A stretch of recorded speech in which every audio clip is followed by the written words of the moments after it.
Good morning guys, welcome back to the channel. I wish आप सब अच्छे होंगे, मज़े में होंगे। आज संडे का दिन है, उन्नाव जा रहा हूँ। एक बहुत ही इम्पोर्टेंट काम जो मुझे करना ही करना है। पिछले काफ़ी दिनों से वो टल रहा था। पिछली बार भी जब मैं उन्नाव आया तो वो काम नहीं हो पाया किसी रीज़न से, मगर आज वो काम करूँगा जा करके। तो वीडियो को पूरा देखिएगा, वीडियो पे बने रहिएगा और साथ ही साथ लाइक शेयर कमेंट ज़रूर कर दीजिएगा।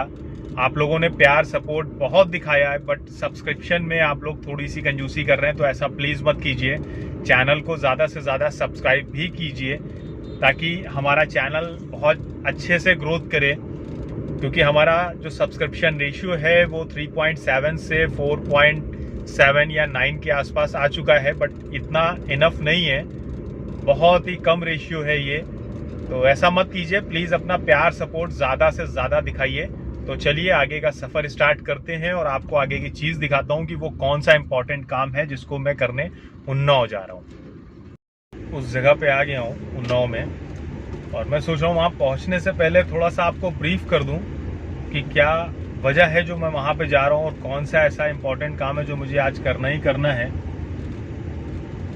तो मैं जा रहा हूँ एक बच्ची के पास जो लगभग 8 साल या 8 साल हो गया उसको बचपने में कुछ प्रॉब्लम हुई थी आँखों में, जहाँ उसका इलाज चला, कानपुर में उसका ट्रीटमेंट हुआ, बट वो ट्रीटमेंट सक्सेसफुल नहीं रहा और उसकी आईसाइट पूरी 100% चली गई, क्योंकि उसके ब्रेन में ट्यूमर था। उस ट्यूमर का उसकी फैमिली ने ट्रीटमेंट कराया। उसकी फैमिली मिडिल क्लास फैमिली थी, अपना खा रही थी, सारी चीज़ें थी, लेकिन उसके ट्रीटमेंट में उसकी फैमिली का सब कुछ चला गया। उनका घर चला गया, उनका छोटा सा एक बिजनेस था वो भी चला गया। बहुत इलाज कराया, बहुत कोशिश करी, लेकिन उस बच्ची की आईसाइट किसी भी तरह से वापस नहीं आ पाई। तो मेरे फादर जब एक्सपायर नहीं हुए थे तब उनकी मुलाकात हुई थी इस बच्ची के जो फादर हैं उससे। ये बात है लगभग 6 साल की। तो मेरे फादर ने बहुत उनकी हेल्प करने की कोशिश करी, फाइनेंशियली भी बहुत हेल्प करते थे जो उनसे हो पाता था।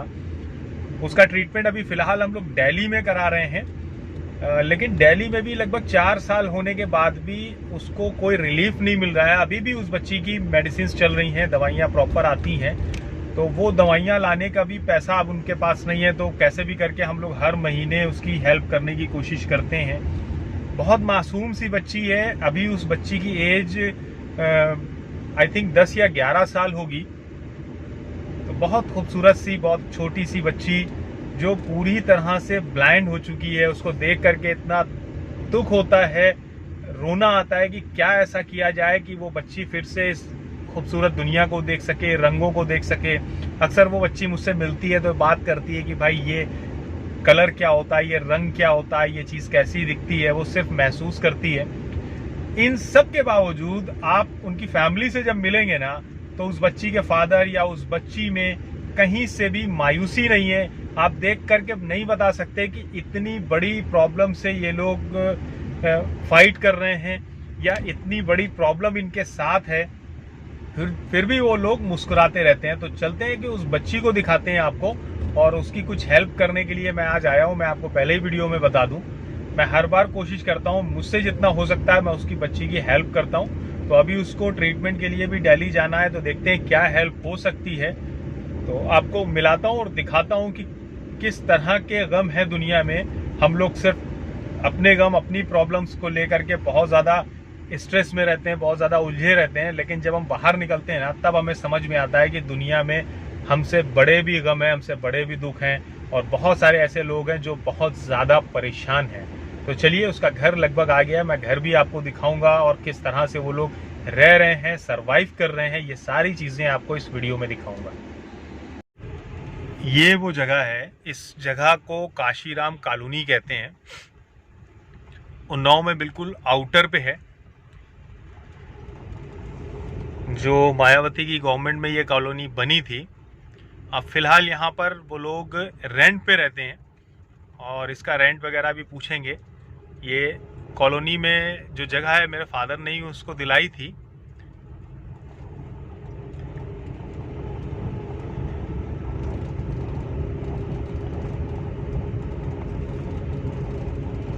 आगे कहीं पे उसका घर है। मैं काफ़ी दिनों बाद मुझे आना हो रहा है, अदरवाइज़ मैं उसको फ़ोन पे या गूगल पे से ही हेल्प कर पाता हूँ।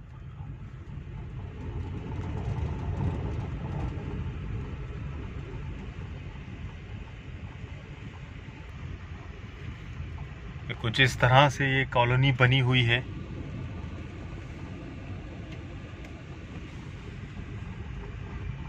और यहीं पे वो बच्ची भी रहती है, उसकी फैमिली भी रहती है।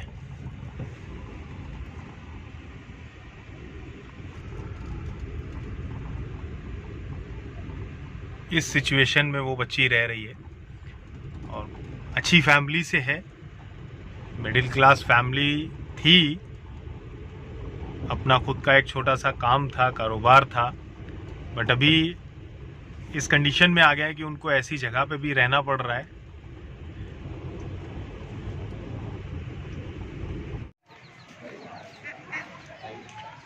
ये कुछ इस तरह की एक कॉलोनी है जिसमें फर्स्ट फ्लोर पे, सेकंड फ्लोर पे, सेकंड फ्लोर पे लोग रहते हैं। चलिए आप चलिए, आगे चलिए।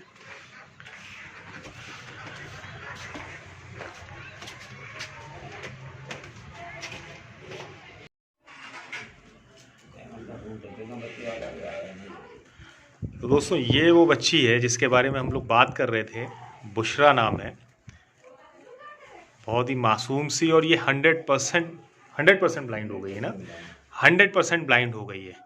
और ये उसके फादर हैं। मैंने आपको सारी चीज़ें दिखाई भी, बताई भी, और आप देखिए कि किस सिचुएशन में अभी इनको रहना पड़ रहा है, जबकि इस सिचुएशन में कभी ये लोग रहे नहीं। अभी इनके फादर की एक छोटी मोटी नौकरी है जो इंडार्गो कंपनी में है, जहाँ पे बहुत ज़्यादा मेहनत के बाद बहुत चंद पैसे ही मिल पाते हैं, और एक छोटा बेटा है। बस ये 4 लोगों की फैमिली है। किस तरह से ये लोग अपना डेली की चीज़ें पूरी कर रहे हैं, उसके साथ साथ इस बच्ची का ट्रीटमेंट जो हर महीने दिल्ली जा कर के कराना पड़ता है, और इस उम्मीद में कि इस बच्ची को कहीं ना कहीं से फ़ायदा ज़रूर होगा और कभी ना कभी ये बच्ची देख पाएगी। मगर पिछले 10 साल हो गए इसको तकलीफ़ हुए 10 सालों में अभी तक कोई बहुत बड़ा इम्प्रूवमेंट नहीं आया। थोड़ी सी जब सूरज तेज़ होता है तब इसको रोशनी से महसूस होती है, और ये बताती है। लगभग ये 2 साल की थी जब इसको प्रॉब्लम हुई, 3 साल की थी। तो पूरा बताइए ज़रा आप। 3 साल की थी? 3 साल की उम्र में थी जब इनके दिमाग में ट्यूमर हो गया था। अच्छा। अब देर में मालूम हो पाया, पैसे इंतजाम करते करते वो इतना। तो ट्यूमर से पहले आपको लगा था कि आंखों की तकलीफ है, आगे तिरछी हो रही थी, तो आपने डॉक्टर को दिखाया, डॉक्टर महमूद रहमानी को। तो वहाँ पे आपने कितने दिन इलाज किया? 2 साल इलाज उन्होंने करा। तो 2 साल इलाज किया। रोशनी एक में कम एक में ज़्यादा, डिसबैलेंस हो गई। अच्छा। हाँ, मगर 2 साल बाद जब दर्द होने लगा, हाँ, फिर सीटी स्कैन कराया। अच्छा। तो उसमें ट्यूमर निकला। तो फिर ट्यूमर का ऑपरेशन कराया, ऑपरेशन करा तो आंखों की रोशनी बिल्कुल चली गई थी ऑपरेशन कराने से पहले ही। अच्छा। तो फिर लगभग 3-4 डॉक्टर, 5 डॉक्टर तो आप बदल ही चुके हैं, और बड़े बड़े हॉस्पिटल। और क्या, दोबारा फिर ट्यूमर हो गया था। फिर ट्यूमर हो 2 साल गया, बाद फिर ट्यूमर पड़ गया, तो फिर ऑपरेशन कराया दूसरा। और डॉक्टर ने कहा तीसरा ऑपरेशन है ही नहीं। और तो अभी ट्यूमर की कोई परेशानी तो नहीं है इसको? कहने आयुर्वेद की दवा चल रही, उसी की दवा है इसको। सेकंड टाइम भी ट्यूमर हुआ और उसका भी ऑपरेशन हुआ, बट डॉक्टर ने कहा कि अगर थर्ड टाइम ट्यूमर होगा तो उसका ऑपरेशन सक्सेसफुल नहीं है और नहीं करेंगे। तो अभी फ़िलहाल आयुर्वेद में हम लोग दिल्ली से इसका इलाज करा रहे हैं, जिसमें हर महीने जाना पड़ता है दिल्ली। हाँ, हर 2 महीने 3 महीने में आपको दिल्ली जाना पड़ता है। दिल्ली जाने में खर्चा आपका कितना आ जाता है? पूरा लगभग 5-6 हज़ार रुपये दवा ववा मिला करके। हर 2 महीने में आपको इतना चाहिए ही।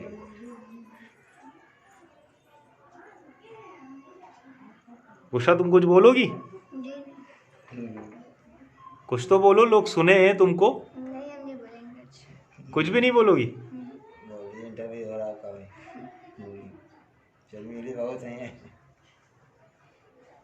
इंशाल्लाह तुम भी दुनिया देखोगी, फिर से खेलोगी, सारी चीज़ें बेहतर होंगी। बहुत से लोग तुमको देख रहे हैं, देखेंगे भी आगे, और वो सब तुम्हारे लिए दुआ करेंगे। तो तुमको बिल्कुल भी नहीं दिखाई दे पाता है।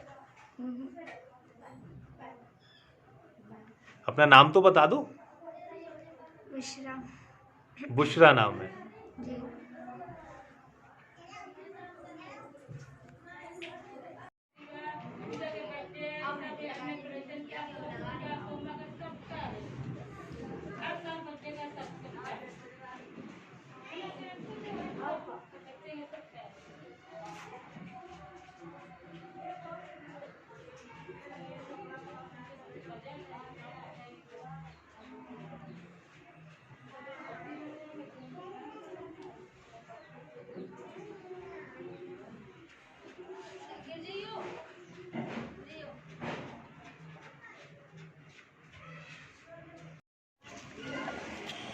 कुछ इस तरह की ये लोकेशन काशीराम कॉलोनी है, जहाँ पे इनका ये रेंटेड घर है और इसका घर का जो रेंट है वो 700 रुपये है। और सिचुएशन इतनी ख़राब है कि ये 700 भी देना बड़ा ही मुश्किल हो पाता है हर महीने।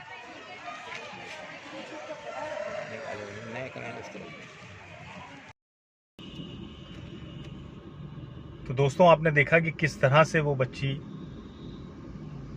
100% ब्लाइंड होने के बावजूद इतने मुस्कुराहट के साथ बैठी हुई थी। उसके चेहरे पे, फेस पे मुस्कुराहट थी। उसके फादर जो इतना ज़्यादा परेशान हैं, फिर भी वो इंसान मुस्कुरा रहा था अपने इन मुसीबतों में भी। ये बच्ची 100% ब्लाइंड है और जैसा कि आपने वीडियो में देखा कि उसके साथ किस किस तरह से प्रॉब्लम्स क्रिएट हुई और आज वो 100% ब्लाइंड हो चुकी है। उसका जो फादर है वो यहीं पे एक फैक्ट्री में डेली बेसिस पे काम करता है और उस डेली बेसिस पे काम करने के बदले उसको महीने में लगभग 6,500 रुपये मिलते हैं। और वो फैक्ट्री इनके घर से लगभग 5 किलोमीटर या 4 किलोमीटर के रनअप पे है, क्योंकि जहाँ पे ये काम करते हैं इनको मैंने ही वहाँ पे लगवाया था। तो अपने घर से फैक्ट्री तक ये पैदल जाते हैं और पैदल आते हैं, सिर्फ 15-20 रुपये बचाने के लिए कि वो जो पैसे किराए में लगेंगे वो मेरी बच्ची या मेरी फैमिली के काम आ जाएंगे। इनका कोई भी दूसरा सोर्स ऑफ इनकम नहीं है। बच्ची को हर 2 महीने में ट्रीटमेंट के लिए दिल्ली जाना पड़ता है, जहाँ पे 5-6 हज़ार रुपये के आसपास खर्च हो जाता है। और भी बहुत सारी चीज़ें हैं जो आपने इस वीडियो में देखी होंगी कि किस तरह से ये सरवाइव कर रहे हैं, किस सिचुएशन में ये लोग रह रहे हैं।